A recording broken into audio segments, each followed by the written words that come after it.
The train car was a tomb on wheels, and Sabrina was the corpse inside. Cold seeped through the thin wool of her dress, a chill that had nothing to do with the Montana autumn air whistling through the warped window frame. It was the cold of finality.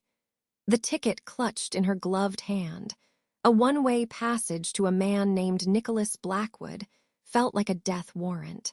The ink of his last letter seemed to bleed through her small carpetbag. Your compliance is expected upon arrival. The arrangement stands. Do not be late. Compliance. The word tasted like ash.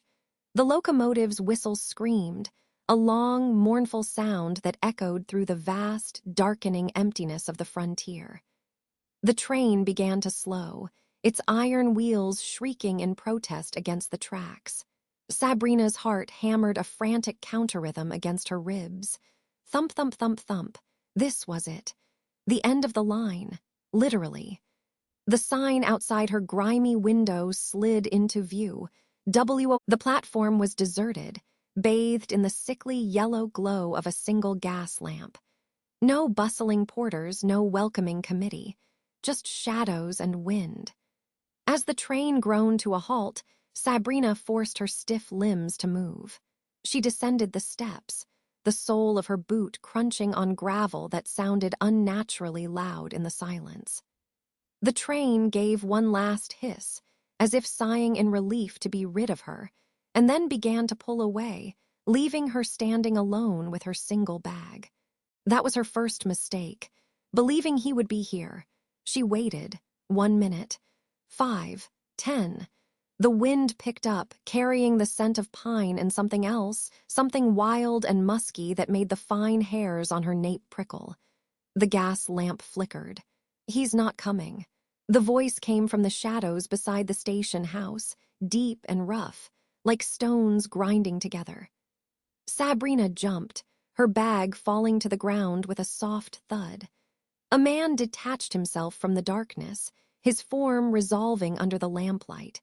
He was tall, broad-shouldered, and he moved with a predator's silent grace that seemed at odds with the heavy sheriff star pinned to his leather vest.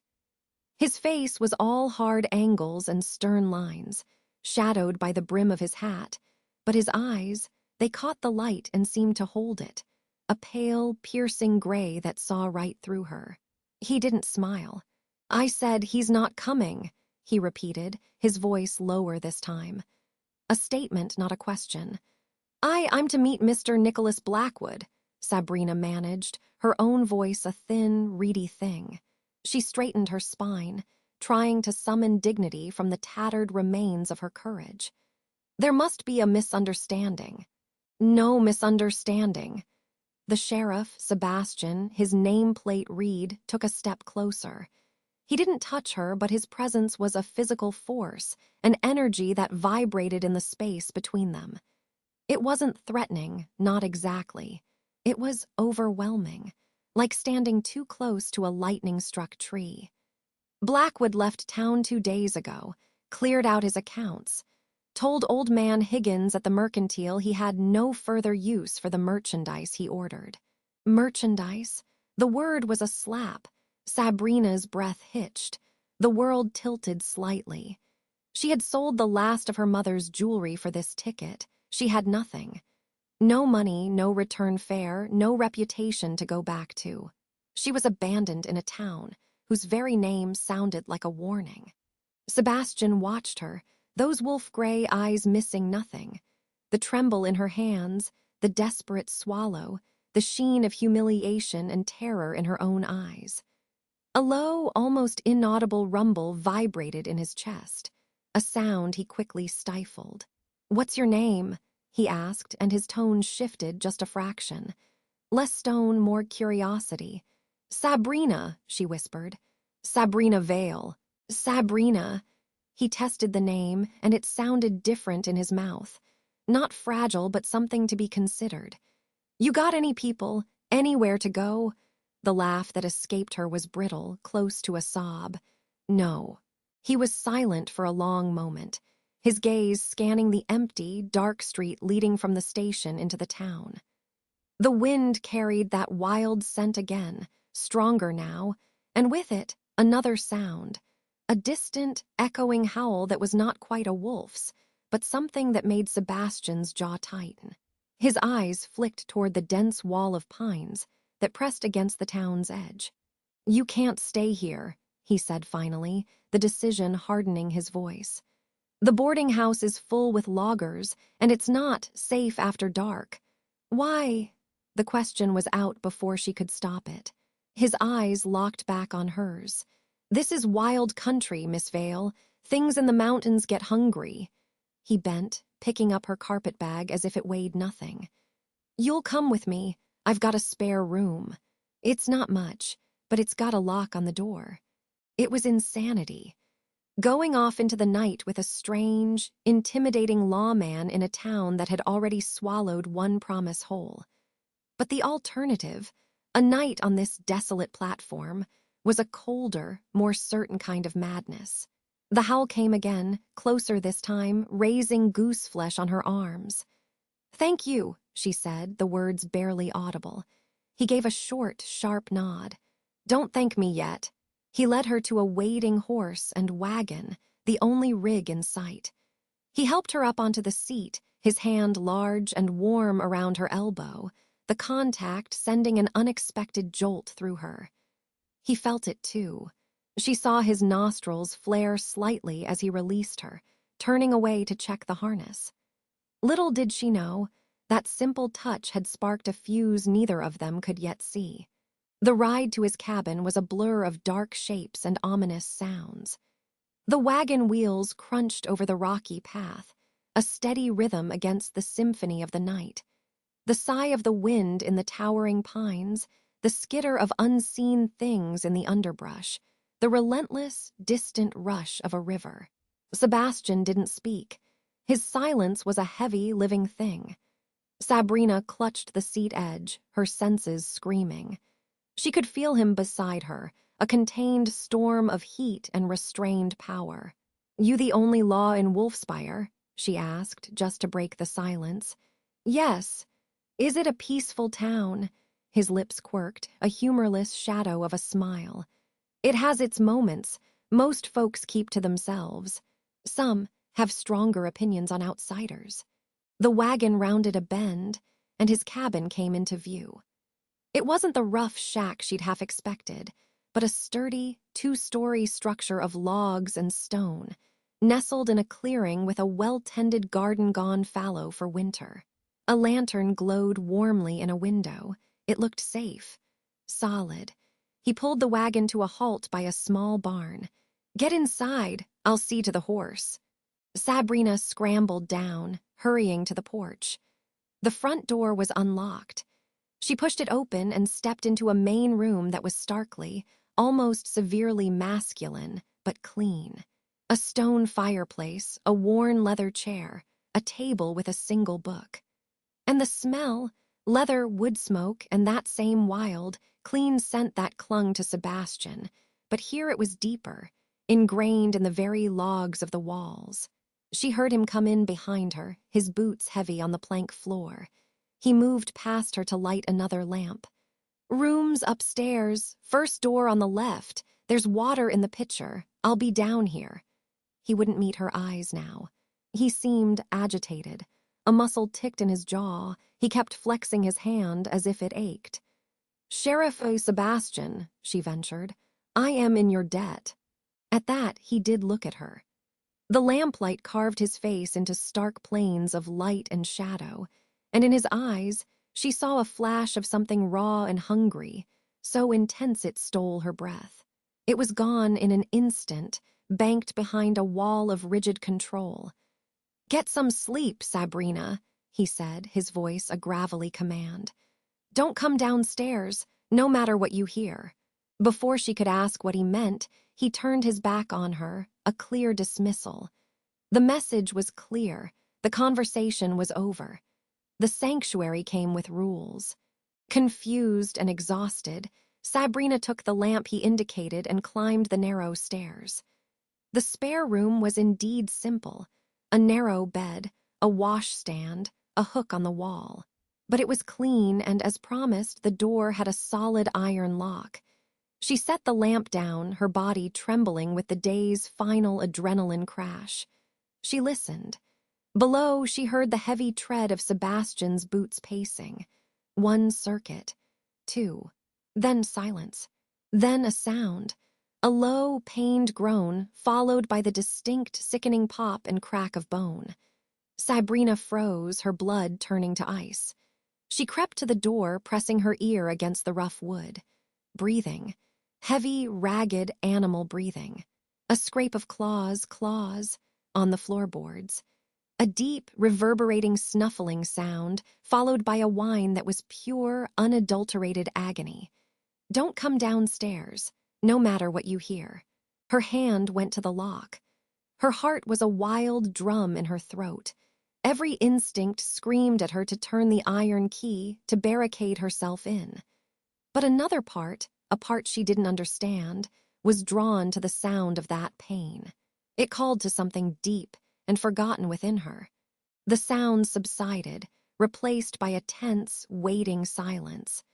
Then, the front door of the cabin opened and closed with a soft click. Driven by a compulsion she could not name, Sabrina moved to the room's single window. She peered out into the moonlit clearing. What she saw there changed everything. A massive wolf, its fur the color of winter shadow and silver moonlight, stood poised at the tree line. It was larger than any wolf had a right to be, powerfully built, with intelligent, piercing eyes that glowed faintly amber. It turned its great head, and for one impossible, heart-stopping second, those eyes looked directly up at her window. They were Sebastian's eyes. The wolf held her gaze, a silent communication passing between them, recognition, warning, a terrifying magnetic pull. Then it turned and melted into the black forest, silent as a ghost. Sabrina stumbled back from the window, her legs giving way. She sat heavily on the bed, her mind reeling. The wild scent, the unnatural grace, the pain, the eyes, he's not a man. The revelation should have sent her fleeing into the night. But the memory of those eyes looking at her, not with the hunger of a beast for prey, but with the fierce, complicated intensity of the man who had given her shelter, rooted her to the spot. Downstairs, the front door opened again. Quiet footsteps. The pacing resumed, but it was different now, lighter, more fluid. A floorboard creaked directly below her room. He was down there, waiting, knowing what she might have seen. A new sound pierced the night then. Not a howl, but a man's voice, shouting from the direction of town, faint but carried on the wind. "Sebastian, Sheriff, you need to come. There's been a killing." The pacing stopped dead. Sabrina heard the sheriff's voice, a low, dangerous growl that was barely human. "Who, Mark?" The reply was clearer this time, laced with fear. It's one of the loggers from the boarding house, ripped apart. And Nicholas Blackwood's horse just rode into town. Saddle empty, blood on the reins. Upstairs, locked in the room above the beast, Sabrina finally understood the true depth of her predicament. She was trapped in the cabin of a monster, in a town with a fresh corpse, and the man who had bought her was now missing, presumed dead. And the sheriff, the wolf, knew she knew. The doorknob to her room began to turn. The doorknob turned, a slow, testing rotation. Sabrina's breath crystallized in her throat. The brass was cold under her palm, the only barrier between her and the beast who had just tested its lock. "He knows I saw. He's coming back." But the latch held. The pressure on the knob released.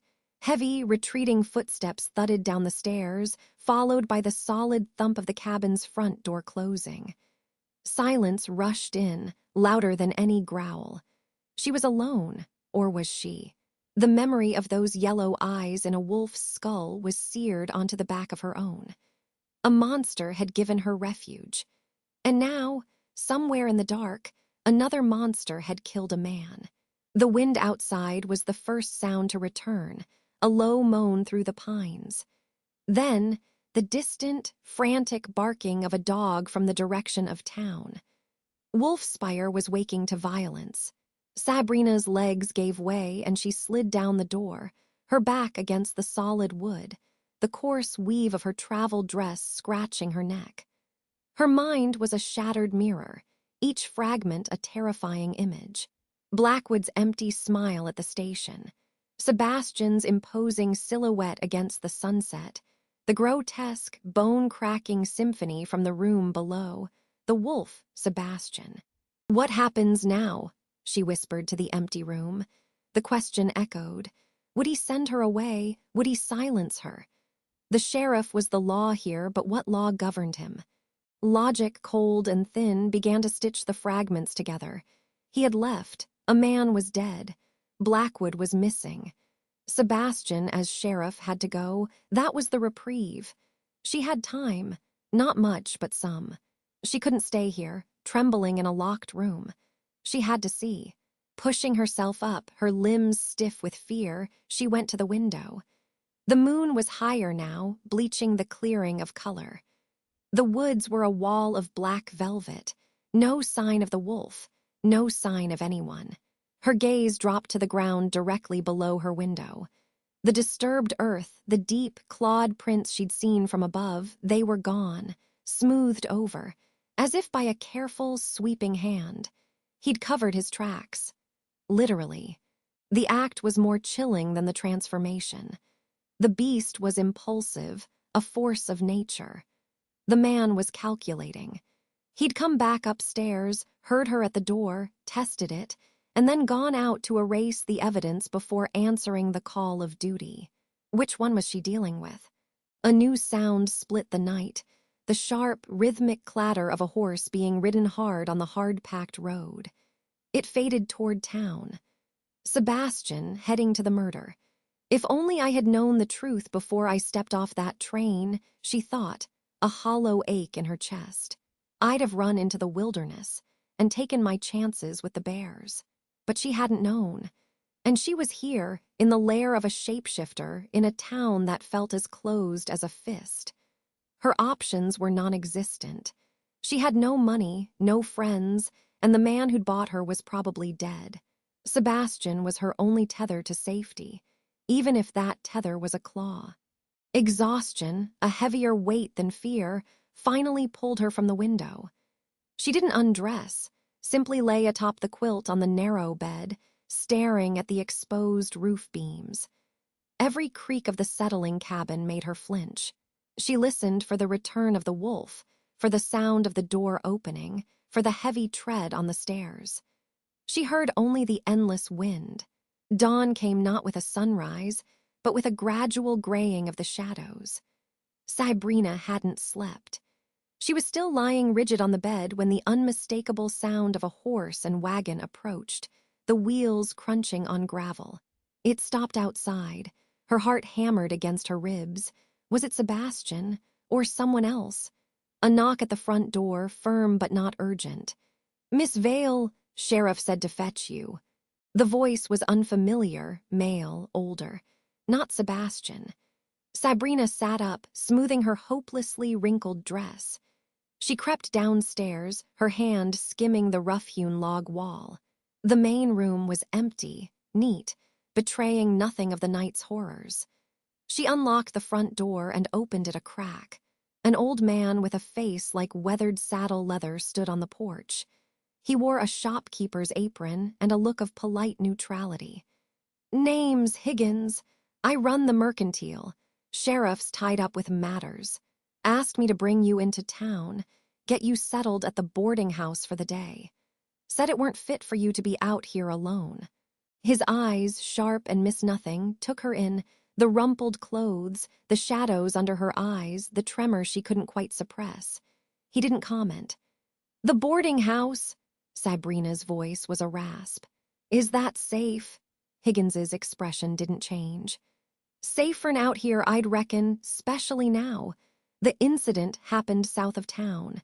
Boarding house is full of loggers, but they're a loud bunch, not a harmful one. Sheriff's orders. The sheriff's orders. It wasn't a request." Sebastian was moving her, controlling the variable, getting her out of his space and into a public one. Was it protection or containment? "Thank you," she said, the words automatic. She had no choice but to comply. The ride into Wolfspire in Higgins's buckboard was silent but for the jingle of harness. In the flat morning light, the town looked different, not just remote, but watchful. Smoke curled from chimneys. A few men on the boardwalk stopped to stare as they passed, their conversations dying. The news had spread. Higgins pulled up outside a 2-story clapboard building with a sign that read Wolfspire Lodgings.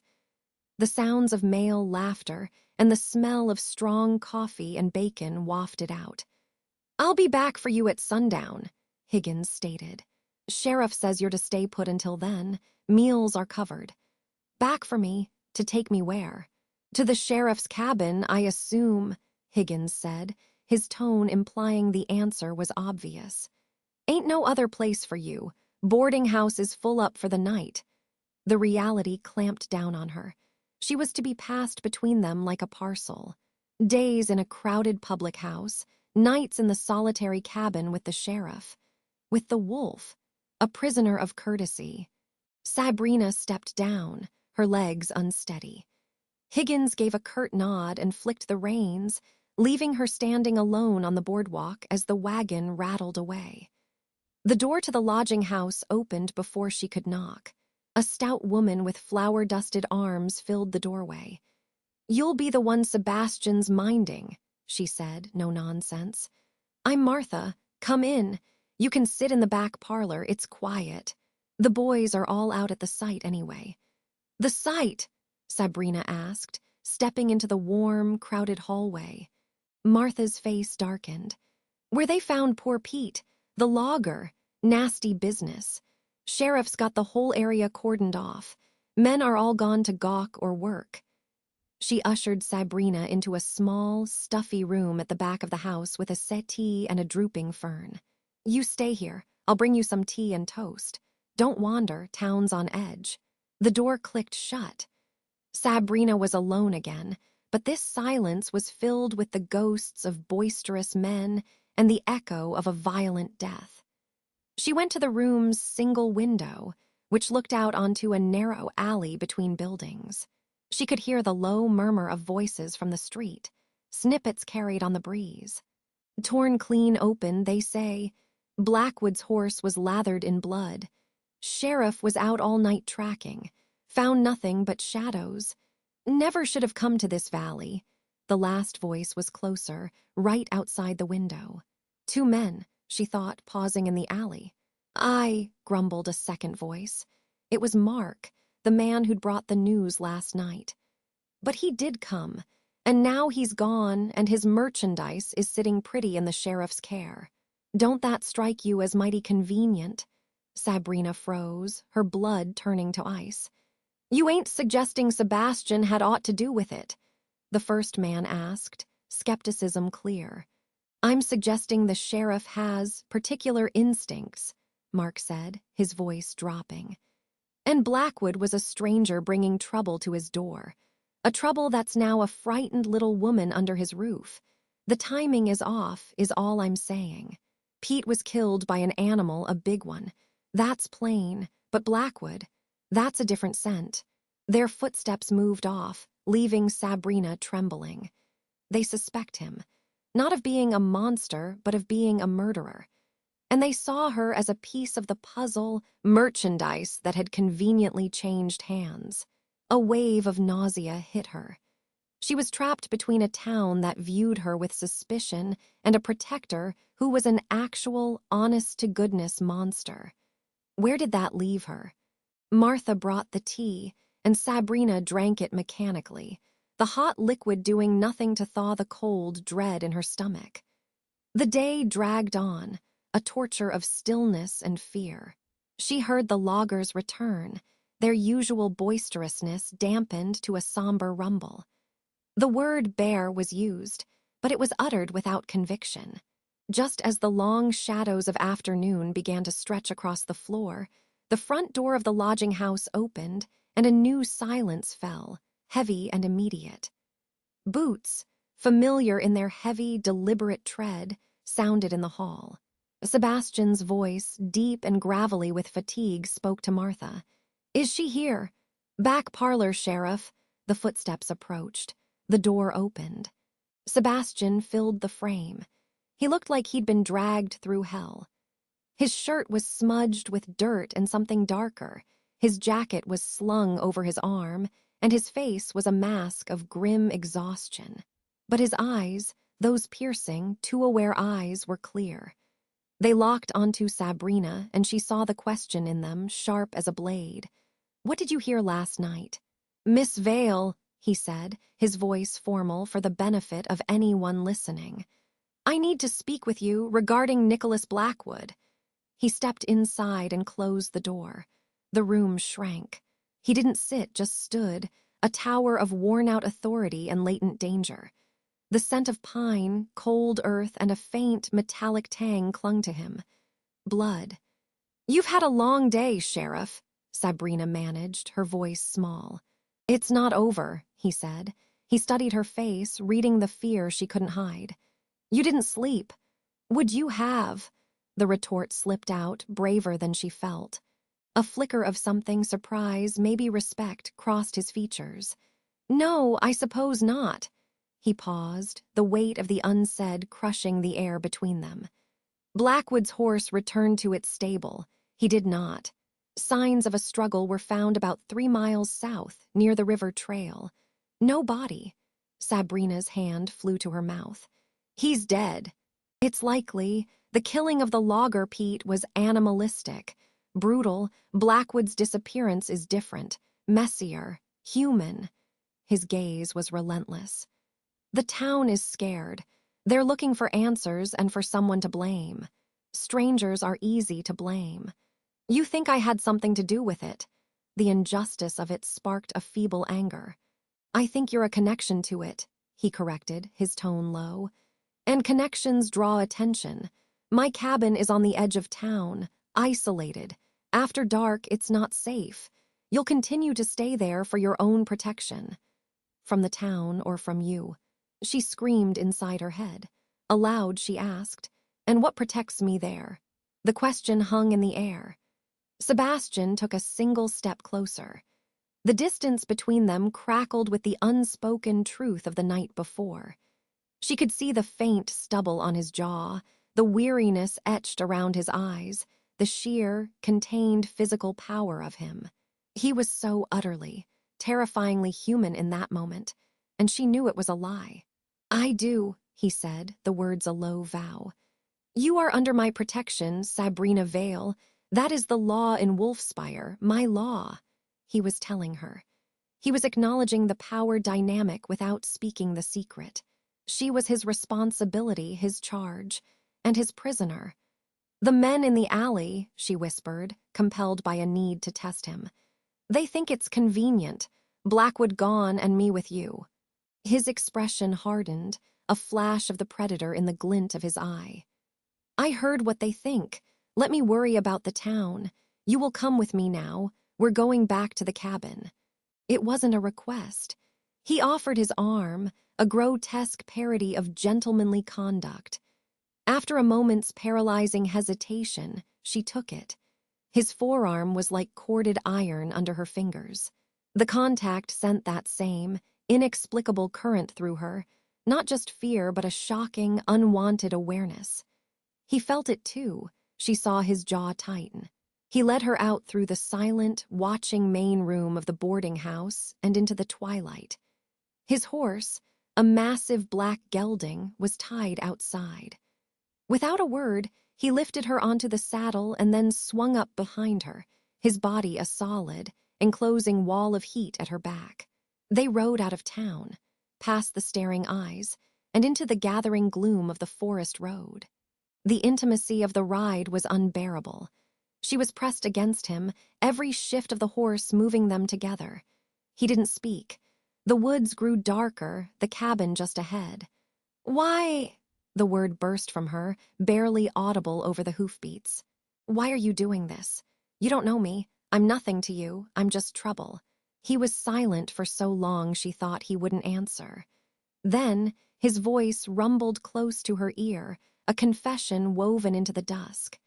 "Because you were left in the dark, and I know what hunts in the dark." They reached the clearing. The cabin was a dark silhouette against the indigo sky.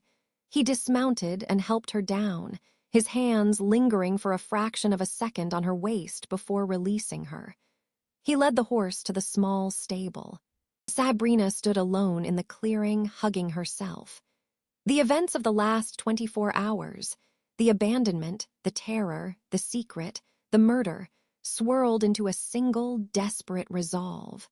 She couldn't live like this, in this limbo of fear and dependency. She had to know what she was facing. As Sebastian emerged from the stable, she turned to face him. The last light of day caught the gold in his eyes. She drew a shaky breath, summoning every ounce of courage she had left. "Sheriff," she said, her voice surprisingly steady. "Last night I heard sounds from your room.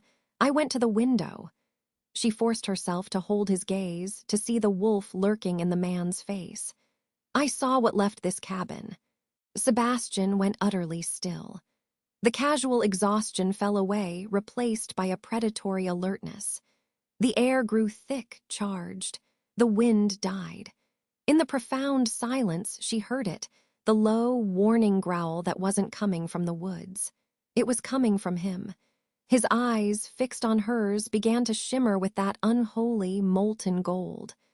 "What happened next?" he said, his voice a rough scrape of sound. "Changes everything." He took a step toward her, not as a sheriff, but as something ancient and territorial. "Now you have to decide, Sabrina. Are you asking for the truth? Because if you are, there's no going back. The truth doesn't set you free here. It binds you." He was close enough now that she could feel the unnatural heat radiating from him, could see the subtle, terrifying shift in the set of his shoulders. The cliff's edge yawned at her feet. One more question, and she would fall into a world from which there was no return. And from the deep, black woods behind him, a long, mournful howl rose into the night. A howl that was answered, not by one voice, but by two others, closing in from the east. Sebastian's head snapped toward the sound, a snarl twisting his lips. His secret was out, and now it seemed they were not alone. The silence after her accusation was a physical thing, thick and cold as the mountain fog. Sebastian didn't move. He didn't deny it. He just looked at her, and in that endless second, Sabrina knew. The sounds from the cellar, the impossible speed, the animal heat, all of it was true. The sheriff of Wolfspire was a monster. He finally moved, not toward her, but to the window, his broad back to her. "You should be afraid," he said, his voice a low rumble that vibrated in the floorboards. "I am," she whispered, the truth of it clawing up her throat. "Good." He turned, and his eyes held no human softness now, only a stark, amber-flecked intensity. "Fear will keep you inside. Fear will keep you alive. Mark's not just a gossip. He's right to be suspicious. Something is hunting in my territory, and it's not me." A sharp knock at the cabin door shattered the tension. Sebastian's head snapped toward it, his nostrils flaring slightly. "Higgins," he muttered. "Early." He pointed a blunt finger at Sabrina. "Not a word. You are under my protection. That is the only truth anyone else needs to hear. Do you understand?" She nodded, her throat too tight for speech. The mundane sound of a visitor at the door made the previous moment feel like a madness. Had she really just called the sheriff a beast? Sebastian opened the door to Old Man Higgins, who stood holding a small crate of supplies. His keen eyes darted past Sebastian, taking in Sabrina's pale, stricken face. "Mornin', Sheriff. Brought the things you asked for. Flour, coffee, some tinned peaches for the lady." Higgins stepped inside, setting the crate on the table. His gaze lingered on Sabrina. "Martha said you left in a hurry last night, miss. Slept all right?" "Yes, thank you," Sabrina managed, forcing her voice to be steady. The normalcy of the question was absurd. Town's on a razor's edge, Higgins continued, turning back to Sebastian. The loggers are talking about forming a patrol after what happened to Pete. Drunk talk mostly, but it's got folks stirred. They're saying no animal did that. They're saying it was too precise. Sebastian's jaw tightened. It was an animal, a big one, a rogue bear or a cat. I'll track it today. And Blackwood? Higgins asked quietly. Mark's been tellin' anyone who'll listen that it's mighty convenient him vanishin' and you talkin' in his intended. The air in the cabin chilled. Sebastian's voice dropped, a clear warning in it. Blackwood is a missing person. Sabrina Vale is under the protection of this office. Mark's opinions are not the law. Mine is. Higgins held up a placating hand. Just telling you what's being said, Sheriff. A town gets scared, it looks for someone to blame. Strangers are easy, changes are easier. He gave a curt nod to Sabrina and left, the door closing with a soft click that echoed like a gunshot. Changes, the word hung in the air. Sebastian let out a long, controlled breath, the rigid line of his shoulders easing a fraction. Get your coat, he said, not looking at her. What? Why? Because I can't leave you here alone, and I have to go to the kill site. You'll stay with the wagon. You'll see and hear nothing. But you will be where I can see you. He finally met her eyes. This is the consequence of your knowledge, Sabrina. You are now part of this. My law isn't just words. It's a chain. And right now, it's the only thing keeping you safe from whatever is out there and from the people in that town. The logic was inescapable, a prison of terrifying sense. She fetched her worn coat, her fingers fumbling on the buttons. Sebastian gathered a rifle, a coiled rope, and a canvas pack. The sight of the rifle was a small, shocking comfort. He needs a gun, so it's not just him. The ride south in the sheriff's wagon was made in crushing silence. The pine forests pressed in, dense and dark, swallowing the weak morning sun. The only sounds were the creak of the wagon, the snort of the horses, and the distant, lonely cry of a hawk. Sabrina watched Sebastian's profile, the way his eyes constantly scanned the tree line, not like a man looking, but like an animal seeing. Every muscle in him was coiled ready. What happens if we find it? She thought, a cold dread settling in her stomach. What happens if the monster beside me meets the monster in the woods? After an hour, he reined in the horses. Here, he said, his voice a gravelly whisper. The clearing is just through that break in the firs. You stay with the wagon, do not move. Do not make a sound. If I call, you do not come. If you hear a fight, you take the reins and you drive for town. You find Higgins. You tell him. He paused, his gaze boring into her. You tell him I said lone wolf. He'll know what to do. Her heart hammered against her ribs. What does it mean? It means the chain is broken. He swung down from the wagon, landing silently on the soft earth. Remember, silence. Then he was gone, melting into the shadows of the trees without a sound. Sabrina sat, gripping the seat board until her knuckles turned white. The forest was oppressively loud now, the rustle of leaves, the snap of a twig, the frantic thrum of her own blood in her ears. Minutes stretched like hours. She watched the break in the trees where he'd vanished, a dark maw that promised nothing good. A sudden, violent chorus of cawing erupted as a flock of crows burst from the exact spot Sebastian had entered. They swirled into the sky like black smoke, their cries angry and alarmed. Something had disturbed them. If only I had known then that the kill site was not just a place of death, but a message. A low, guttural sound rolled through the forest. Not a howl. A snarl, deep, resonant, and full of a rage that was utterly inhuman. It was followed by a sharp, piercing yip of pain that was abruptly cut off. Sabrina froze. That wasn't Sebastian's voice. It couldn't be. There were two. The silence that followed was worse. It was a listening silence. She felt watched. The hairs on the back of her neck stood on end. Slowly, against every screaming instinct, she turned her head. At the edge of the trees, 30 yards from the wagon, stood a wolf. But it was all wrong. It was gaunt, its gray fur matted and patchy. Strings of saliva dripped from its exposed teeth. And its eyes, they were a sickly, milky yellow, fixed on her with a mindless, ravenous hunger.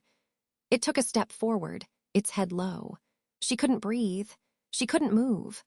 The rifle was in the wagon bed, useless. The reins were in her hands, heavy and dead. The rogue wolf gathered its haunches to spring. A blur of tawny fur and raw power exploded from the tree line. It was larger, a mountain of muscle and thick, golden-brown fur. Sebastian. He hit the gaunt wolf in mid-leap, a brutal collision of bodies that sent them tumbling in a savage whirl of snarls and snapping jaws. The sound was horrific, bone-crunching impacts, tearing flesh, roars of bestial fury. Sabrina watched, transfixed in terror as the two monsters fought. It was not a fair fight. Sebastian was bigger, stronger, but the rogue was frenzied, biting and clawing with no thought for its own safety. They rolled, a cyclone of fur and violence, until Sebastian got his powerful jaws around the other wolf's throat. There was a final, desperate thrash, a terrible crunch, and then stillness. The golden wolf, Sebastian, stood over the body, his sides heaving. He shook his massive head, blood flecking his muzzle. Then he turned those familiar, amber-flecked eyes toward her. He took a step toward the wagon. Sabrina recoiled, a whimper escaping her lips. He stopped. A low, pained whine vibrated in his chest. He looked from her to the dead wolf, then back to her. The intelligence in that gaze was unmistakable, and it was filled with a sorrow that was profoundly human. He dipped his head, turned, and dragged the carcass of the rogue wolf back into the forest, disappearing into the gloom. She sat there, shaking violently, for what felt like an eternity. The world had been peeled back to reveal the bloody truth beneath. The protector was a predator. The law was a beast. The sound of heavy, bipedal footsteps made her jump. Sebastian emerged from the trees, fully human, his shirt torn and bloody across his chest and arms. Fresh claw marks raked his skin. He looked exhausted, his face grim. He walked to the back of the wagon, pulled out a canteen, and poured water over his wounds, hissing through his teeth. "It's done," he said, his voice hoarse. "The thing that killed Pete, it was sick, mad. Was it a werewolf?" The question fell from her lips, blunt and stark. He leaned against the wagon, his energy spent. No, just a wolf. But it had been driven mad by something else. He looked at her, his expression unreadable. It was guarding the kill site like it was placed there. By what? By whatever killed Nicholas Blackwood and made it look like a wolf did it, he said, his words dropping like stones. By whatever is trying to frame me. The scene with Pete was too brutal, too obvious. Blackwood's scene was staged, but with mistakes. This, he gestured toward the forest, was a trap for me, and you were the bait to make me rush in. The revelation landed like a blow. She was a piece on a board in a game she couldn't see. Who? Sebastian pushed himself upright, wincing. I don't know, but they know what I am, and they're using the town's fear to get to me. He climbed wearily onto the wagon seat, the scent of blood, pine, and wild musk enveloping her. We're going back. You saw a mad wolf. I put it down. That's the story. It's the only piece of truth we can give them. The journey back was even quieter.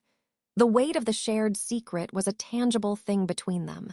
She had seen him, truly seen him, and he had seen her fear.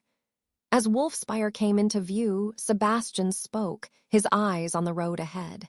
The chain holds, Sabrina, for now, but the links are being tested. When we get back, you will go to Martha's. You will be seen, you will be normal. And you. He said, a dark resolve hardening his features, have to go and tell a widow that the thing that killed her husband is dead. And then I have to find the real killer before the town decides I'm the only monster that needs hunting. He delivered her to the boarding house steps under the broad, gray sky. Martha watched from the window, her face pinched with curiosity. As Sabrina stepped down, her legs weak, Sebastian caught her hand. The same electric jolt surged, but now she understood its source, a wild, living current beneath his skin. He pressed a small, cold key into her palm.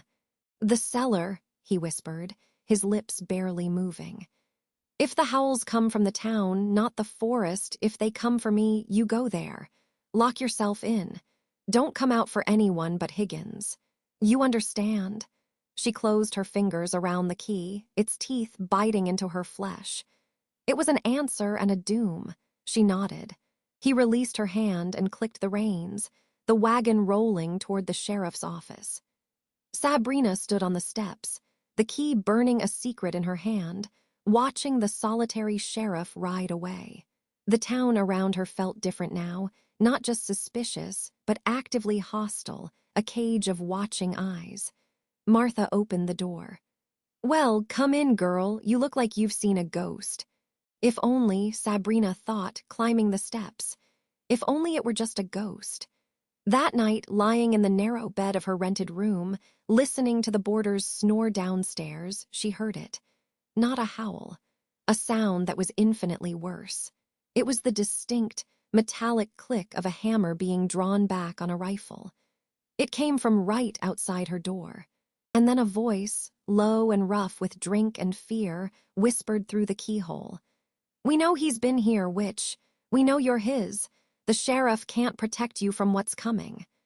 The floorboard outside her door creaked under a heavy weight. They weren't just outside. They were coming in. The heavy fist pounded again. "We know you're in there, witch." The voice was slurred with drink and fury.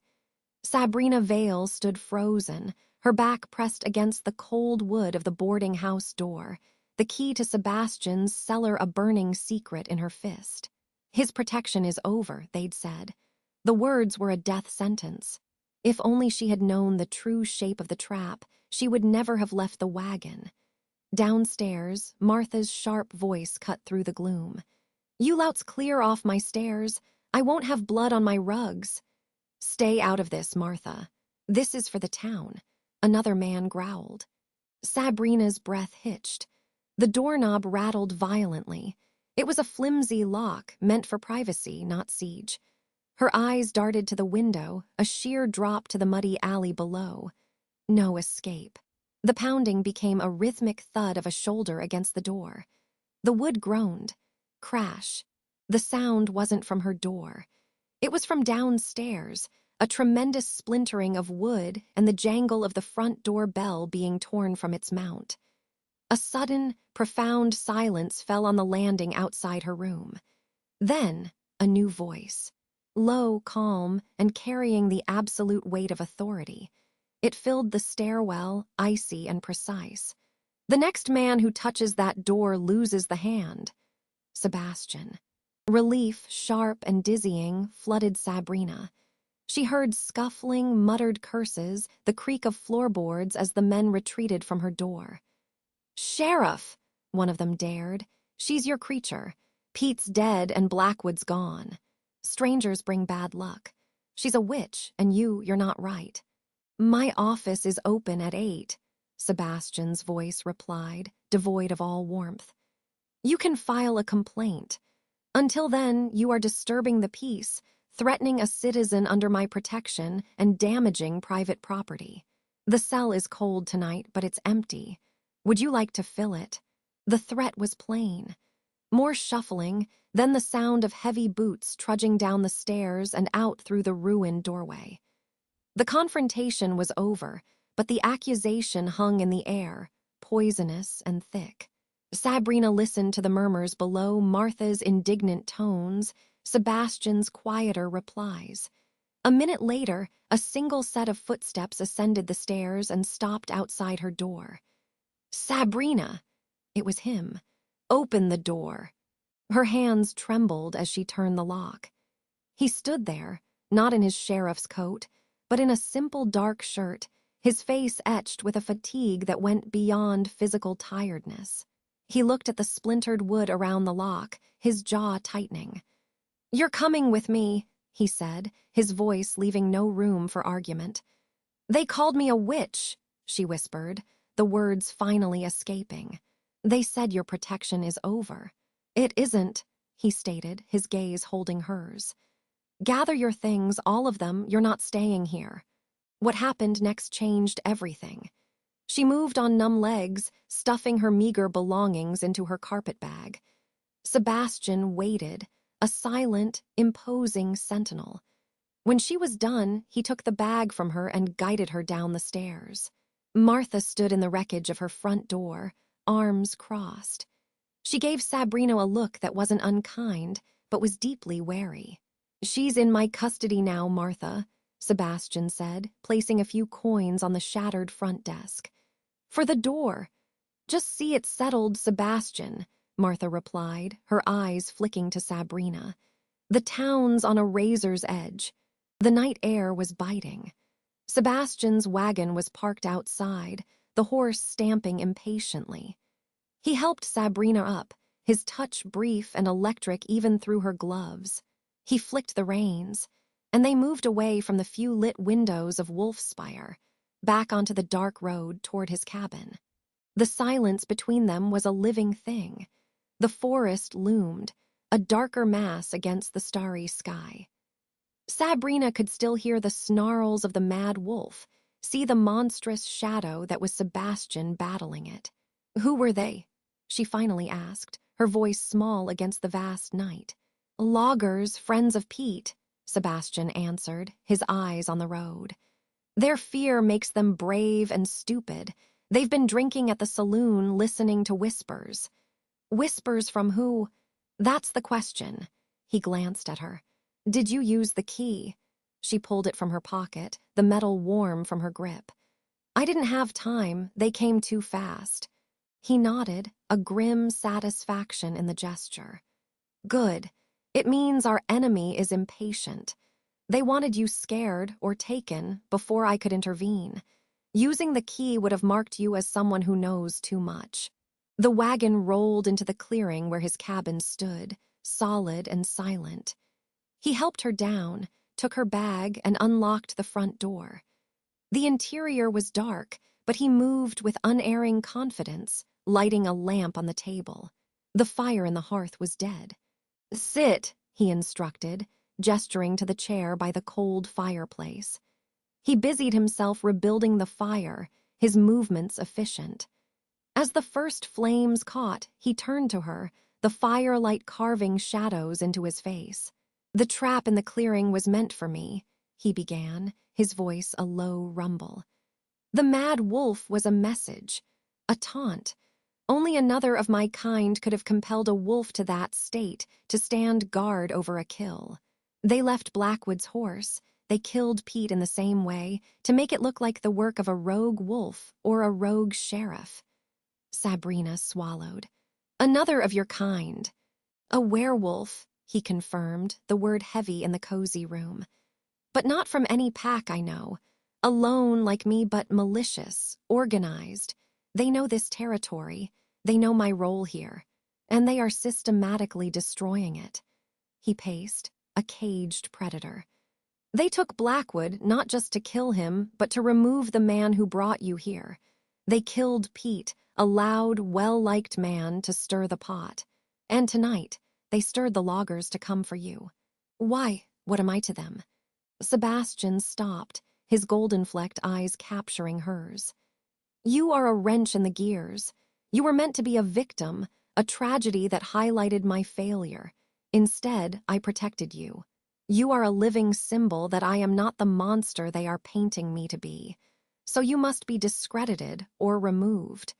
If they can turn the town against you, they turn them against me. If they can kill you—" He left the sentence hanging. The fire crackled, spitting a spark onto the hearthstone. Sabrina stared into the flames, the pieces clicking into a horrifying mosaic. "They're framing you to get you out of Wolfspire. To get me killed," he corrected softly. "A sheriff accused of murder, consorting with witches, hiding a beast's nature, a mob would do the job neatly. Then Wolfspire would be unprotected, ripe for the taking." "Taking what?" "That," Sebastian said, a growl edging his voice, "is what I must find out. And I must find it before the next body drops, or before that mob succeeds in dragging you into the street." A sudden, sharp knock at the door made Sabrina jump. Sebastian went still, his head tilting, listening. He relaxed a fraction. "Higgins!" He opened the door to the old mercantile owner, who slipped inside, his face pale in the lamplight. He tipped his hat to Sabrina. "Miss Vale, heard about the trouble at Martha's." He turned to Sebastian. "It's worse than just drunk loggers, Sebastian. The talk, it's spreading to the families. Pete's widow is screaming for justice.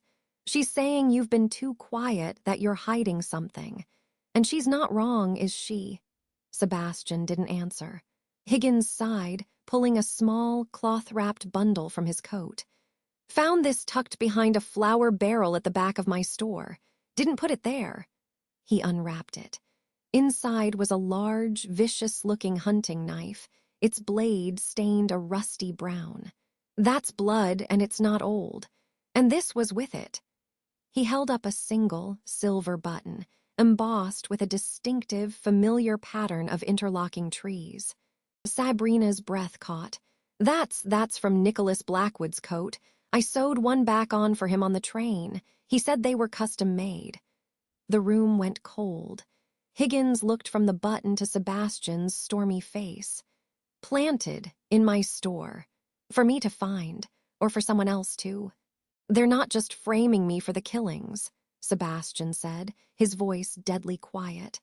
"They're planting evidence, putting the murder weapon in the store of the man known to be my closest ally in town."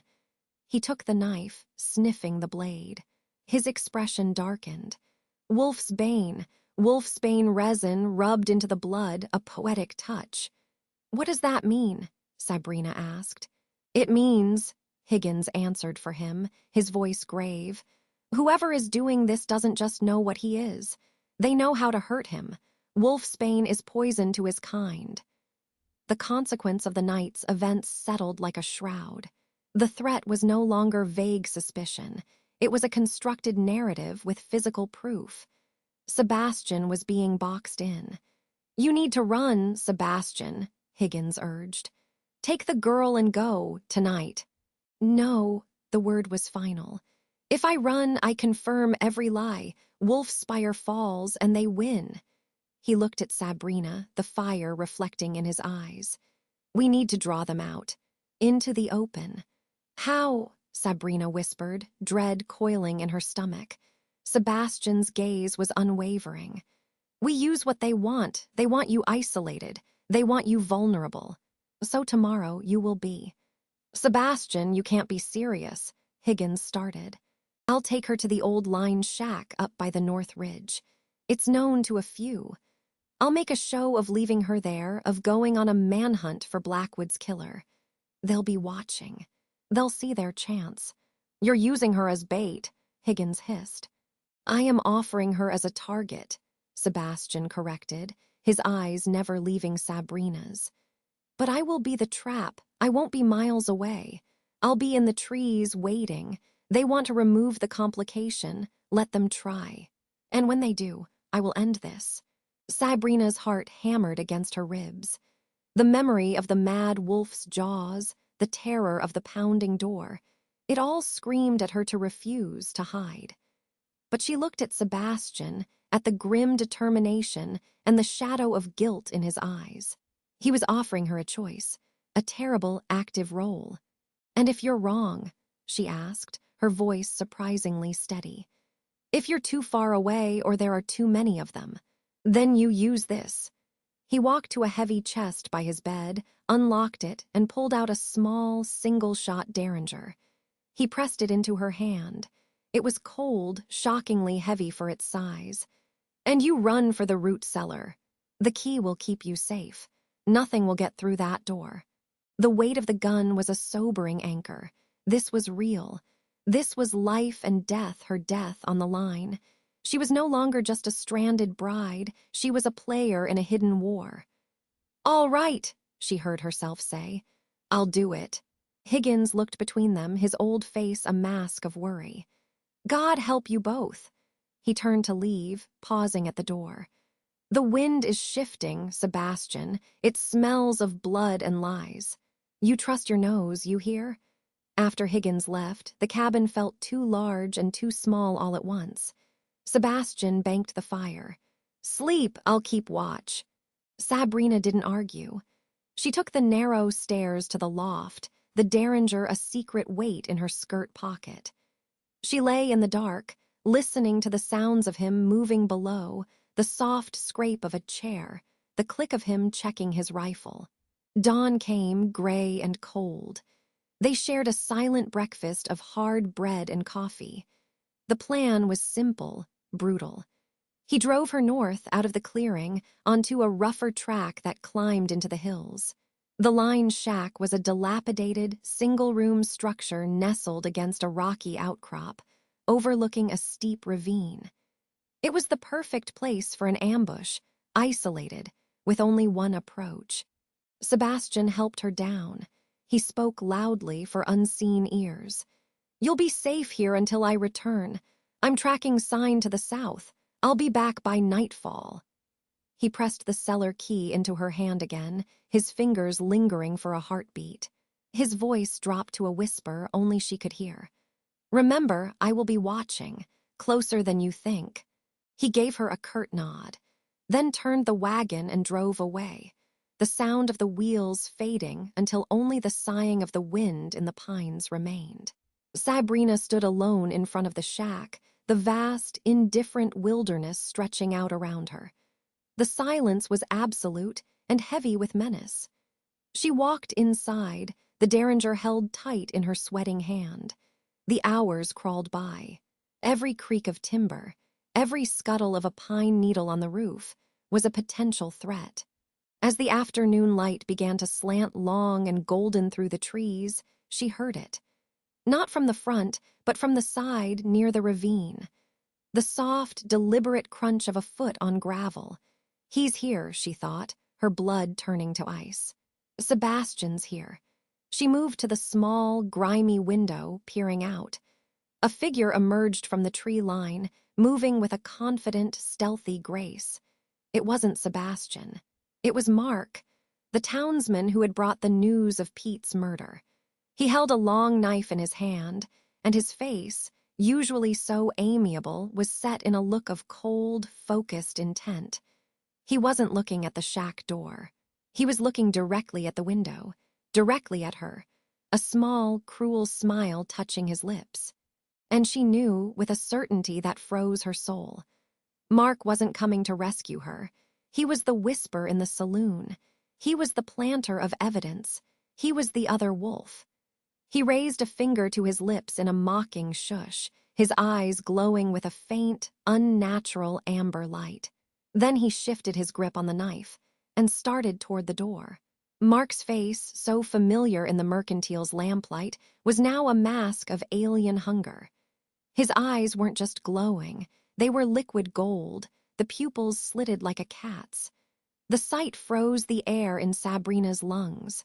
Mark, the man who'd brought the news of the first killing. The townsman, the hidden enemy. "Even in, Miss Vale," he drawled, but the voice was wrong. It was layered, a gravelly echo beneath the human tone, like two creatures speaking as one. He took a step into the shack, the floorboard groaning under his weight. It was a heavier sound than it should have been. Sabrina's hand, hidden in the folds of her skirt, clenched around the cool pearl handle of the derringer. Sebastian's words roared in her memory. "Wait for my signal. Let him commit." But Sebastian was outside, somewhere in the gathering dark. Was he close? Had Mark seen him? "You're Mark," she managed, forcing her voice to work. She took a step back, matching his step forward. The dance began. I am, and you're the little piece of trouble Nicholas Blackwood ordered and forgot. He smiled, a thin, cruel stretch of lips that showed too much tooth. He was always a fool. Saw a pretty picture and thought he could own what he didn't understand. But he served his purpose. Brought you here. The perfect spark. Spark, she echoed, her back now touching the rough-hewn wall beside the cold fireplace. The scent of him reached her, sweat, pine, and beneath it, something feral and musky, like the fur rug in Sebastian's cabin. To light the fire under this town, he said, spreading his hands. The gesture was almost jovial, a craftsman proud of his work. A missing purchaser, a dead logger, a sheriff hiding a strange woman, and a few well-placed suggestions about witchcraft and beasts. Fear's a better weapon than any rifle, Sabrina. May I call you Sabrina? We're going to be intimately acquainted. A branch snapped outside. Sebastian, Mark's head cocked, his smile widening. He's out there, isn't he? My noble, lonely cousin, playing the protector. It's his one weakness. He always has to protect. He spat the word like a curse. This was all for him. The frame, the mad wolf. Leaving you here so obvious, I knew he'd take the bait. He can't help himself. The realization was a cold knife. He knows. He knows it's a trap. Her heart hammered against her ribs. Cousin. Of a sort, Mark said, taking another casual step. The distance between them halved. Our lines go back, but where he wants to serve these bleeding sheep, I see what they are. Cattle. Wolfspire sits on a territory rich in game, in solitude, in power. He guards it. I intend to rule it. And to do that, the sheriff has to fall. First, the lawman is discredited. Then, the monster is revealed. Then I put him down, the tragic hero saving the town from the beast he once called friend. He sighed, a mockery of regret. Pity about you, of course, caught in the crossfire. Another victim of Sebastian's savage, uncontrollable nature. The plan was horrifying in its clarity. She was the catalyst and the final piece of evidence. Her death here, by his hand, would be blamed on Sebastian. The townsfolk, already primed, would believe it. They'd rally behind Mark. And Sebastian would die. No, he's not what you think, Sabrina said, her fear sharpening into a blade of its own. She had to keep him talking. She had to give Sebastian time. He protects everyone, even you, Mark laughed, a sound that broke into a short, sharp bark. Protection, he calls it protection, I call it a leash. We are not meant to serve, we are the apex, the pinnacle, and tonight I ascend. The change began not with a scream, but with a shudder. It was a silent, awful compression of reality. Mark's body didn't just grow, it unfolded. Bones cracked and reknitted with sickening, wet pops. Tawny fur, darker than Sebastian's, erupted through his skin and clothing, which tore and fell away in rags. His face elongated into a muzzle, his grinning teeth becoming yellowed fangs. It was faster than Sebastian's change, more violent, and utterly devoid of the painful dignity she'd sensed in the sheriff. This was a celebration of power. Where Mark had stood now crouched a massive, brindled wolf. It was leaner than Sebastian's form, rangy, with hungry, intelligent eyes that still held that vile, knowing glint. It lowered its head, a rumble building in its chest. The signal. This was the commitment. Now, Sebastian, now. The wall of the shack to her left exploded inward. Splintered logs and dried chinking flew as a colossal silver-furred shape burst through in a cloud of dust and fury. Sebastian. He hit the dirt floor of the shack like a thunderclap, placing himself squarely between Sabrina and the brindled wolf. His head was low, his lips peeled back in a soundless snarl that showed gums and teeth, a promise of annihilation. Mark, the brindled wolf, reared back in surprise, but it was fleeting, quickly morphing into predatory delight. He'd expected an ambush, but not the sheer, destructive force of it. He answered with a roar of his own and launched himself. What happened next was a blur of violence and noise. The two beasts collided in the center of the shack with a crash that shook the foundations. Snarls ripped the air, deep and guttural, more felt than heard. Claws scrabbled for purchase on the wood floor, gouging long, pale scars. They were a cyclone of fur and fury, a nightmare given form. Sabrina pressed herself into the corner, the derringer raised with both shaking hands. She couldn't shoot. The bodies were a twisting, inseparable maelstrom. A flash of silver, a slash of tawny. A yelp of pain, whose. A tuft of gray fur floated in the dusty air. Sebastian was bigger, stronger, a force of solid muscle and wrath. But Mark was faster, meaner, fighting with a cunning, dirty ferocity. He ducked under a sweeping claw and darted in, his jaws snapping for Sebastian's hind leg. Sebastian whirled, his own teeth closing on empty air as Mark danced back. They crashed into the small table, shattering it. A claw caught Sebastian across the shoulder, and a dark stain welled in his silver fur. The coppery scent of blood joined the dust and wild animal stench. He's hurt. The thought cut through her terror. Sebastian was fighting to protect her, to protect the town from this traitor, and he was bleeding. Mark broke away, circling, panting. His golden eyes flicked from Sebastian to Sabrina and back. A strategy clicked into place. He feinted toward Sebastian, then suddenly pivoted, his powerful haunches driving him not at the larger wolf, but past him, a tawny streak aimed directly at Sabrina. Time slowed. She saw the gaping maw, the intent in those eyes, to kill her, to end the game. She didn't think. She fired. The Derringer's report was shockingly loud in the confined space, a sharp, angry crack. The bullet took Mark high in the front leg, near the shoulder. He faltered, a scream of rage and pain tearing from his throat, a horrifying mix of wolf and man. The charge broke.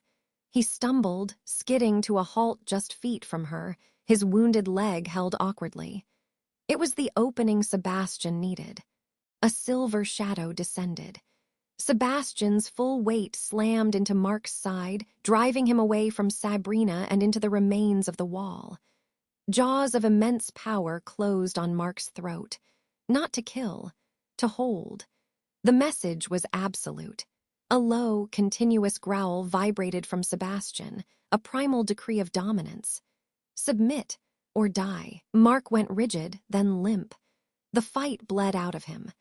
The fierce intelligence in his eyes dimmed, replaced by pure animal fear and recognition of superior force. A whine, pitiful and small, escaped his throat. The standhold lasted for 10 eternal seconds. Then, slowly, deliberately, Sebastian released him. He took a step back, but his posture remained coiled, ready to strike again if the submission was a ruse. Mark didn't move. He lay on his side, panting, blood matting the fur around his leg and neck. The change began to reverse, the process seeming even more grotesque in defeat. The wolf form receded like a tide, leaving a naked, bleeding, and shivering Mark curled on the filthy floor. Sebastian turned away. His own form shimmered, bones retreating, fur melting back into skin. It was a quieter, more controlled transformation, though no less awe-inspiring. In moments, Sebastian stood there, breathing heavily, blood running from the claw marks on his shoulder and back. He was barefoot, wearing only the torn remnants of his trousers. He didn't look at Sabrina. His entire focus was on the man at his feet. "Get up," Sebastian said, his voice a raw scrape. He grabbed a discarded horse blanket from a peg and threw it at Mark. "Cover yourself!" Mark clutched the blanket, struggling to sit up. The arrogant townsman was gone, replaced by a beaten, seething creature. "You won't kill me," he rasped, a thread of defiance still in his tone. "That's your weakness, cousin. You follow rules." Sebastian took a step closer, and the sheer, silent menace in the gesture made Mark flinch. The rules just changed. You threatened my town. You framed me for murder. You came for her. He didn't gesture to Sabrina, but his meaning hung in the air, colder than the mountain night now pouring through the shattered wall. Talk! Who else is with you? Mark laughed, a wet, painful sound. You think this is a conspiracy? It's an evolution, I'm just the first. Others in the territory are tired of hiding. Wolfspire will be a beacon. You acted alone here, Sebastian stated, reading the truth in Mark's bitter isolation. The mad wolf, planting the evidence, spreading the rumors, a one-wolf rebellion. The first volley, Mark hissed. Sebastian turned, finally looking at Sabrina. His eyes were human again, storm cloud gray, but the wildness was still there, just beneath the surface. The sight of her, unharmed, the smoking derringer still in her hand, seemed to steady him. A flicker of something like pride crossed his battered face. Are you hurt? He asked, his voice softening by a fraction. She shook her head, lowering the gun. Her hands were trembling violently now that the immediate danger had passed. You're bleeding. It's shallow. He looked past her, out into the dark. We need to move. He'll have arranged an audience. Someone will have heard the shot, seen us come up here. They'll be coming to see the sheriff's crime scene. The consequence of the trap now sprung on them. What do we do? Sabrina asked. Sebastian's mind was already racing, the lawman overriding the wolf. We take him in, publicly, to the jail. We present the traitor, not the monster. Mark sneered. And tell them what? That we're both werewolves and I'm the naughty one. They'll burn you with me. We tell them you're a murderer and a madman, Sebastian said, his voice iron. We have the wolfsbane knife. We have Blackwood's button placed by you. We have Pete, killed by a wolf you controlled. And we have your confession to Miss Vale of a plot to frame me. He looked at Sabrina. You heard him before he changed. He admitted to the frame, to killing Blackwood and Pete. She nodded, the words etching themselves into her memory. He did, every word. Mark's defiance cracked, replaced by dawning horror. He'd been so focused on the supernatural endgame, he'd forgotten the human one. Sebastian wasn't going to fight him as a wolf in front of the town. He was going to arrest him as a man. You can't prove any of that, Mark spat. The word of the sheriff and the wronged woman against a man caught attacking her in an isolated shack. Sebastian almost smiled. It was a grim, terrifying expression. In Wolfspire, that's all the proof I need. He moved quickly, pulling a set of handcuffs from a saddlebag he'd hidden outside. He hauled Mark to his feet, ignoring the man's cry of pain from the gunshot wound, and secured his wrists behind his back. Walk, or I drag you. They left the shattered line shack behind, a crime scene that told a very different story than the one Mark had intended. The walk back to Wolfspire was a silent, tense procession under a blanket of stars. Sebastian, shirtless and bleeding, a formidable, silent specter. Mark, limping and wrapped in a coarse blanket, a prisoner. And Sabrina, walking between them, the derringer back in her pocket, her mind replaying the violence, the confession, the feel of the gun kicking in her hand. If only she had known the violence at the shack was just the opening act. They reached the outskirts of Wolfspire as a deep blue pre-dawn light began to bleed into the eastern sky. The town was quiet, but not asleep. Lamplight glowed in several windows. At the sheriff's office, old man Higgins was waiting on the porch, a rifle across his knees. His eyes widened at the sight of them. Sebastian! Lord above, what? Get the doctor, Sebastian said, his voice carrying in the still air. For his leg. He shoved Mark toward the jail door. And then rouse the town council. We have a prisoner and a story to tell. Higgins nodded, his gaze lingering on Sabrina's pale, determined face before he hurried off. Sebastian put Mark in the single, iron-barred cell. The lock clanged shut with a finality that echoed in the small office. Mark slumped onto the cot, staring at the wall, his plan in ruins. Sabrina stood in the office, feeling the adrenaline drain away, leaving her hollow and shaking. Sebastian lit a lamp, the warm light washing over the wanted posters, the neat desk, the blood on his shoulder. He turned to her. "You were brave," he said quietly. "You saved the plan, you saved me a worse injury. I just reacted. That's what bravery is," he said. He reached out as if to touch her arm, but stopped, his hand hovering in the air between them. The chain of protection between them felt tangible now, forged in fire and blood. "Thank you, Sabrina." Before she could answer, the door burst open. It wasn't Higgins or the doctor. It was Martha, the boarding house proprietor, her face flushed with urgency and fear.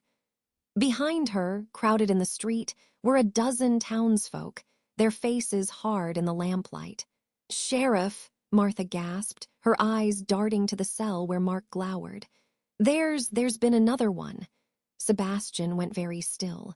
"Another what, Martha?" "Another killing." Her voice dropped to a horrified whisper. "Down at the lumber camp. It's bad, Sebastian, worse than Pete. They're saying it's not an animal this time.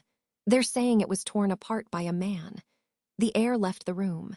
Sabrina's eyes flew to the cell. Mark was smiling. A slow, wide, triumphant smile that spread across his face as he met Sebastian's gaze. He hadn't been working alone. The trap at the line shack had been a distraction. The real horror had been happening elsewhere.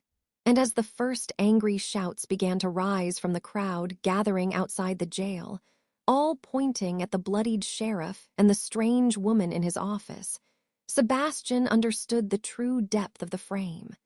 Mark was in his cell, but the monster was still very, very loose. The silence that followed Martha's words was the loudest sound Sabrina had ever heard. It was the roar of a turning tide. Every eye in that cramped office, from Higgins's horrified gaze to the grim faces of the men crowding the doorway, fixed on Sheriff Sebastian, on the fresh blood matting his shirt, the scratches on his neck, the wildness still lingering in his eyes. Mark's smile was a slash of triumph in the shadows of his cell. What happened next changed everything. "A man's been torn apart, Sebastian," Martha repeated, her voice trembling not with fear but with a terrible accusatory certainty. "Up at the lumber camp, Pete's brother Jed.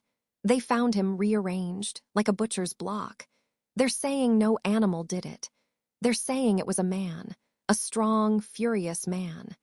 Sebastian didn't flinch. His shoulders, already tight, became like granite. He looked from Martha to the seething crowd beyond her, then back to the smiling prisoner. "A diversion," Sebastian said, his voice low and gravelly.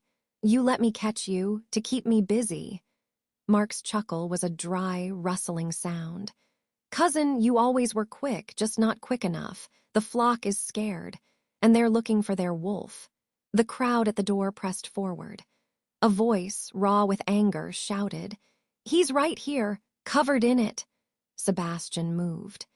It wasn't the supernatural speed Sabrina had witnessed in the woods, but it was the decisive, controlled motion of authority. He stepped to the door, his frame filling it. "Higgins, bolt this door behind me. Don't open it for anyone but me. You understand?" The old mercantile owner, pale but resolute, gave a sharp nod. "Sebastian, no," Sabrina started, but he cut her off with a look. It wasn't harsh, it was a plea. A command, stay, be safe. "Martha," Sebastian said, his voice carrying over the growing mutter. "You'll come with me. You'll see the scene. All of you who are so sure of what you saw, you'll come and look. And you'll see the truth doesn't fit in your neat little boxes." He pushed through the crowd, taking Martha almost gently by the arm, pulling the momentum of the mob with him. Higgins slammed the heavy oak door and threw the iron bolt. The sound was final. Outside, the noise of the crowd receded. following Sebastian up the muddy street toward the North Ridge and the lumber camp. Silence rushed back in, broken only by Mark's slow clapping from the cell. "Bravo! The noble sheriff goes to face the music, or the noose." Sabrina whirled on him. The fear was still there, a cold stone in her belly, but it was now encased in a furnace of anger. "You're a monster." "We're all monsters, little bird," Mark sighed, leaning his head back against the stone wall. He touched the bandaged wound on his shoulder, the one her derringer had made. "He just likes to wear a prettier skin. But he'll rip out a throat same as me when the moon is high. He just feels bad about it afterwards. Weakness." "It's not weakness," Sabrina snapped. Her hands were shaking. She clutched them together. "It's strength, the strength you clearly lack." Higgins watched the exchange, his wise old eyes darting between them. He moved to the stove, wordlessly pouring a cup of bitter coffee and handing it to Sabrina. She took it, the heat seeping into her icy fingers. "He won't be able to explain this one away, Higgins," Mark sang. "A human-style killing, while the big, bad wolf was busy with me. Perfect. My associate has such a creative mind." "Associate?" Higgins asked, his voice quiet. "Oh, yes, did you think I built all those whispers alone? That I stirred the whole pot by myself?" Mark laughed. "Wolfspire is ripe, old man, ripe for new management. People who see its citizens for what they are, livestock. And my friend out there, he's the butcher." The coffee turned to acid in Sabrina's mouth. An associate. Another wolf. Or something else. The thought of another creature like Mark, loose and killing, while Sebastian walked into an ambush of suspicion. If only I had known the trap had two jaws. A heavy thump against the door made them all jump. Not a knock. A body sliding down against it. "Higgins," a weak, familiar voice slurred from outside. "Open up! Smee got cut." Higgins moved toward the door, but Sabrina's hand shot out, grabbing his arm. "Wait, it's just Tommy, the stable boy," Higgins said, but uncertainty frayed his words. "Please," the voice groaned. He's killing folks." Mark's smile was blinding. "Let the poor boy in, Higgins, he's hurt." Sabrina's mind raced. It was too convenient, too staged. She remembered the feel of the derringer in her hand, its decisive crack. She still had it, tucked in the pocket of her borrowed dress. "How do we know it's really Tommy?" she whispered fiercely. Another low groan, then a series of weak, scratching taps on the door, a frantic, desperate sound. Higgins's face was a mask of conflict. Duty to a townsfolk versus Sebastian's clear order. The scratching grew fainter. "You'll have his death on your conscience, old man," Mark whispered, his voice a venomous lure. With a curse, Higgins threw the bolt. The door didn't burst open. It swung inward slowly. Tommy, the young stable hand, was indeed slumped against the frame, his face pale, one hand clutching his side where his shirt was dark and wet. He looked up, eyes glazed with pain. He got me." Higgins rushed forward, kneeling. "Whose son, who got you?" Sabrina stayed back, her hand closing around the derringer in her pocket. The scene was wrong. The blood looked real, but Tommy's eyes, when they met hers for a split second, the pain in them seemed to shift, to harden into something else. "The sheriff," Tommy whispered, as Higgins leaned closer to hear. Then everything exploded. Tommy's other hand, hidden behind his back, came around. Not with a knife, with a heavy, tarred black wooden club. It swung in a short, brutal arc and connected with the side of Higgins's head with a sickening thock. The old man crumpled without a sound. Sabrina screamed. Tommy stood, letting the act of injury fall away. He kicked Higgins's still form aside and stepped into the office, his youthful face now twisted into a sneer of contempt. He wasn't a boy. He was a vessel for something ancient and cruel.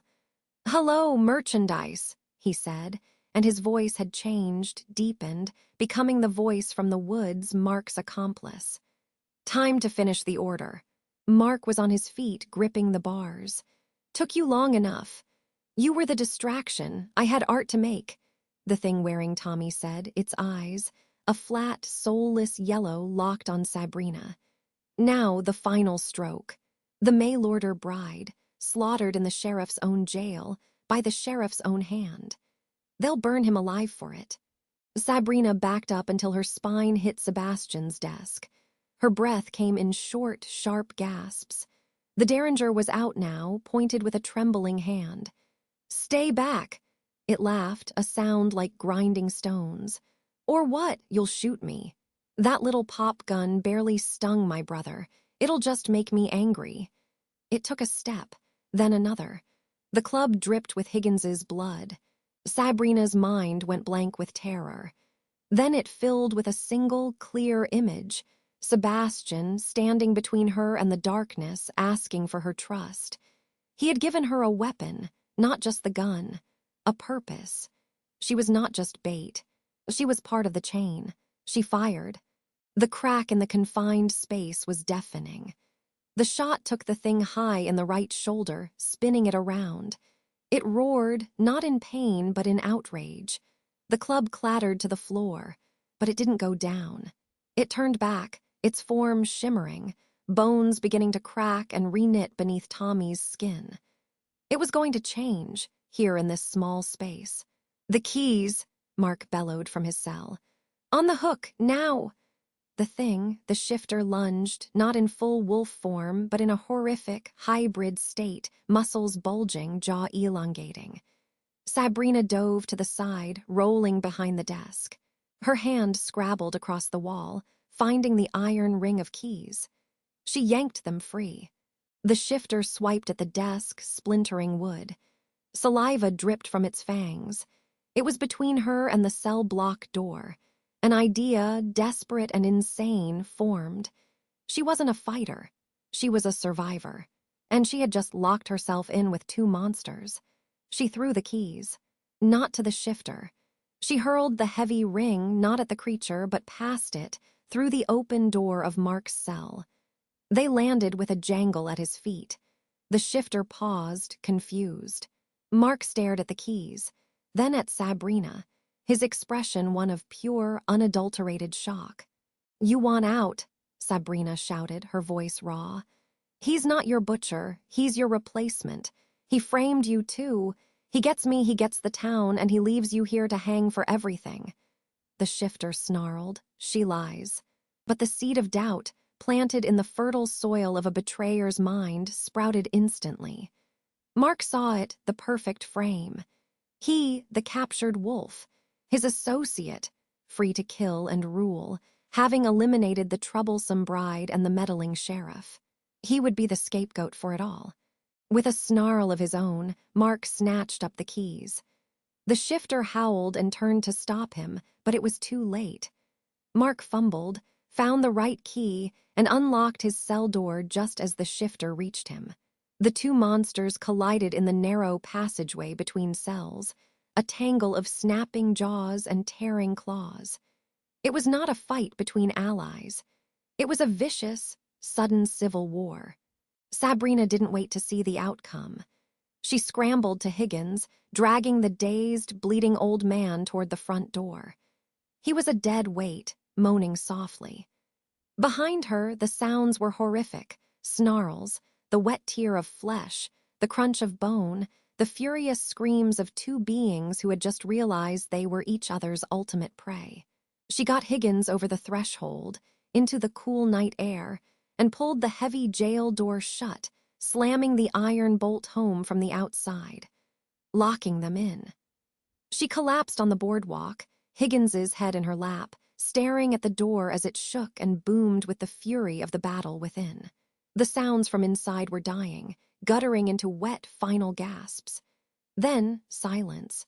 Sabrina sat there, trembling, covered in Higgins's blood, listening to the ragged sound of her own breathing. The door didn't move again. It was Sebastian who found her there, perhaps 20 minutes later.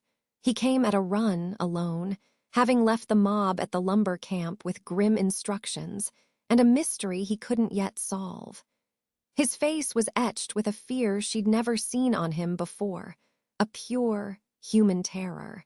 He skidded to his knees beside her. "Sabrina, Higgins, God, what?" She just pointed a shaking finger at the jail door. "Tommy wasn't Tommy, they're in there together." Sebastian's eyes widened. He helped her lay Higgins down gently, then approached the door, his hand on his gun. He listened. Nothing. He drew the bolt and pushed the door open, its hinges groaning. The scene inside was a charnel house. Two forms lay in the passageway. One was the stable boy, Tommy, or what was left of him, his body broken and discarded like a used puppet. The other was Mark in human form, his throat torn out, eyes staring blankly at the ceiling. His own claws were drenched in black blood. They had killed each other. Sebastian walked through the wreckage, his boots sticky. He looked at the shattered desk, the spent derringer on the floor, the keys in the cell door. He pieced it together. He turned back to Sabrina, who stood now in the doorway, silhouetted by the moon. "You gave him the keys," Sebastian said, not as an accusation, but as a revelation. "I started a war," she corrected, her voice hollow. "The only war they understood." He crossed the room in 2 strides and caught her as her legs finally gave way. He held her up, his arms strong around her, his face buried in her hair. She could feel the tremble in his own frame. "You could have been killed." "I was already dead," she whispered into his chest. "The day I got off that train, you gave me a life, I was just defending it." The sound of the crowd returned, murmuring up the street. They had followed him back, their anger tempered by confusion. They saw the blood, the destruction, the 2 corpses. They saw their sheriff holding the mail-order bride, both of them painted in violence. Sebastian let her go, turning to face them. His voice, when it came, was the voice of Wolfspire's law again, but it was changed. Softer at the edges. Truer. "The killer is dead," he announced, pointing to Mark's body. "He was a madman, a shapeshifter. He murdered Nicholas Blackwood, he murdered Pete and Jed, and he had help." He gestured to Tommy's form. "This thing was not the boy you knew. It was a parasite, it's over." The townsfolk stared, their fear turning to awe, to horror, to a dawning, weary relief. Martha pushed to the front, her eyes on Sabrina. "And her." Sebastian didn't hesitate. He put his arm around Sabrina's shoulders, pulling her close to his side.